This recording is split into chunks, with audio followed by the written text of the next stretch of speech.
Hi hello welcome to our channel Teju's పదాల పదనిసలు.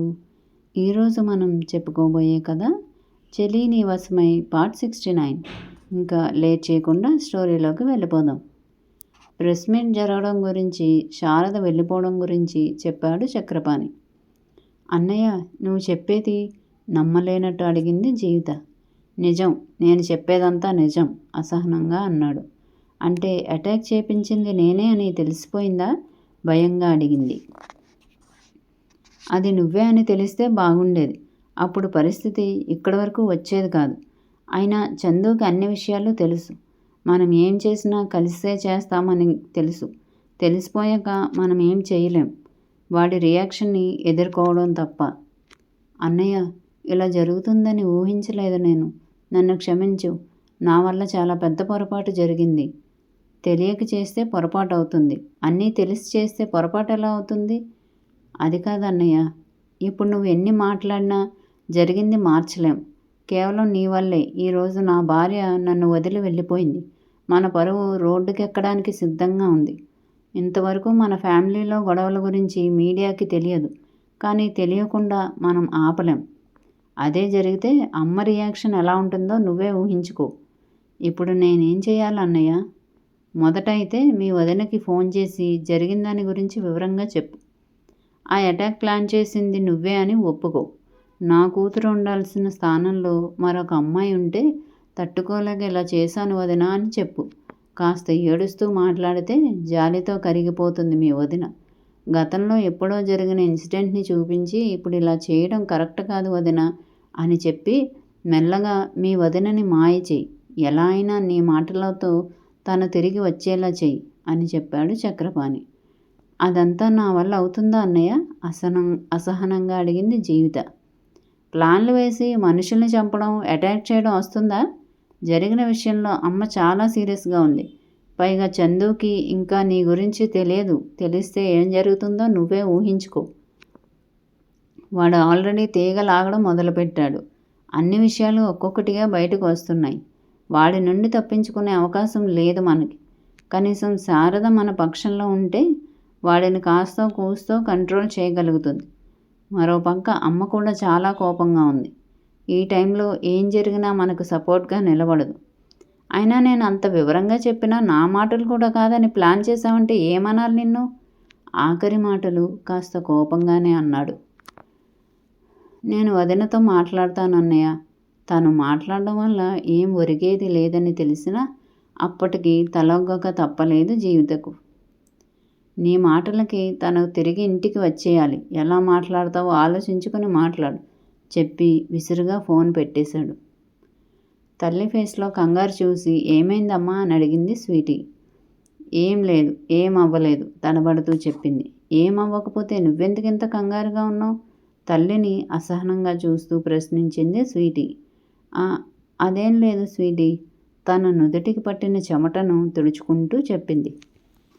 అమ్మ, ఏం జరిగిందో చెప్పేస్తేనే మంచిది. అప్పుడే నేను ఏదైనా చేయగలిగితే చేస్తాను. తల్లి కంగారు చూసి విషయం ఏదో ఉందని గ్రహించి అడిగింది. అది అది అంటూ మెల్లగా అర్హన్ మీద ప్లాన్ చేసిన అటాక్ గురించి, శారద వెళ్ళిపోవడం గురించి చెప్పింది. అమ్మ, నీకేమైనా పిచ్చి పట్టిందా? నీ బ్రెయిన్ బాగానే పనిచేస్తుందా? ఇలాంటి క్రిమినల్ ఆలోచనలు ఎలా వచ్చాయమ్మా నీకు?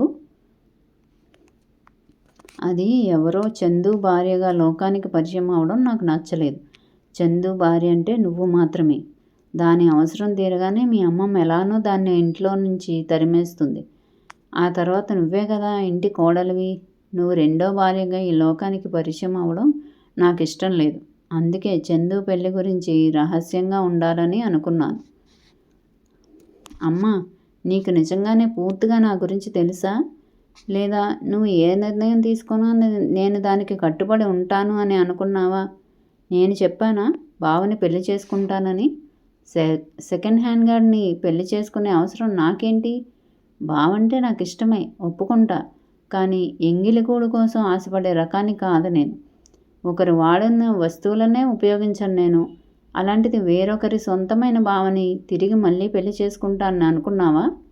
మీరు మాట్లాడుకునేటప్పుడు ఒకసారి కూడా నా నిర్ణయం తీసుకోవాలని అనుకోలేదా? మీరు అనుకున్నది ఎప్పటికీ జరగదు. నేను అర్హన్ని పెళ్లి చేసుకోను. ఇంకా మీ పిచ్చి ప్రయత్నాలు మానేస్తే మీకే మంచిది. మనం అమెరికా వెళ్ళటం లేదు, ఇండియా వెళ్తున్నాం. నెక్స్ట్ ఫ్లైట్కి టికెట్స్ బుక్ చేస్తాను అని చెప్పింది స్వీటీ. స్వీటీ, మనం ఇప్పుడు ఇండియా వెళ్ళడం అంత మంచిది కాదు. మీ అమ్మమ్మ చాలా కోపంగా ఉంది అంది జీవిత. నువ్వు చేసిన పనికి నాకే కోపంగా ఉంది. ఇంకా ఆవిడ కోపంగా ఉండటంలో తప్పులేదు. తప్పు చేసినప్పుడు దాని వెనుక వచ్చే పరిణామాలను ఎదుర్కోవడానికి సిద్ధంగా ఉండాలి. మనం ఇండియా వెళ్తున్నాం. నువ్వు అత్తతో మాట్లాడి ఎలాగైనా ఒప్పించి ఇంటికి వచ్చేలా చెయ్యి. ఉన్న తలనొప్పులు సరిపోవని కొత్తవి సృష్టించి అమ్మమ్మ నెత్తిన రుద్దుతున్నారు విసుక్కుంటూ అంది స్వీటీ. స్వీటీ, నువ్వు చందు భార్య అవుతావన్నది మీ అమ్మమ్మ నిర్ణయమే. ఆవిడ చెప్పబట్టే నేను ఇంకా నమ్మకంగా ఉన్నాను. నా కోరిక మాత్రమే కాదు, మీ అమ్మమ్మ కోరిక కూడా అదే అని చెప్పడానికి ప్రయత్నించింది జీవిత. అలా అంటే అన్న కూతురు ఇండియా ప్రయాణం ఆపేస్తుందేమోనని. అమ్మమ్మతో నేను మాట్లాడతాను. నాకేం కావాలో నేను చెప్పగలను. అమ్మమ్మ మనసులో ఏముందో, ఏ ఉద్దేశంతో అలా అందో నాకు తెలియదు కదా. కానీ నా మనసులో ఏముంది అన్నది నేను క్లియర్గా చెప్పగలను. ఇక్కడే ఉండు నువ్వు అని ఇండియాకి ఫ్లైట్ ఎప్పుడు ఉందో తెలుసుకొని టికెట్స్ బుక్ చేయడానికి వెళ్ళింది స్వీటీ. తిన్నాక రూమ్కి వచ్చిన లోచన పడుకోకుండా అటు ఇటు తిరుగుతుంటే, ఏమైంది మేడం, వాక్ చేస్తున్నావా ఏంటి? ల్యాప్టాప్ ఓపెన్ చేస్తూ అడిగాడు అర్హన్. బాలు చాలా ఎక్కువ ఫుడ్ పెట్టేశాడు. నా పొట్ట ఫుల్ అయిపోయింది. చూడు ఎలా ముందుకు వచ్చిందో, పొట్టని తడిమి చూపిస్తూ చెప్పింది. మరి నన్ను వద్దన్నావుగా.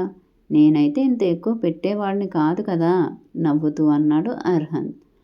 ఏం కాదు, నువ్వు కూడా ఎక్కువే పెడుతున్నావు.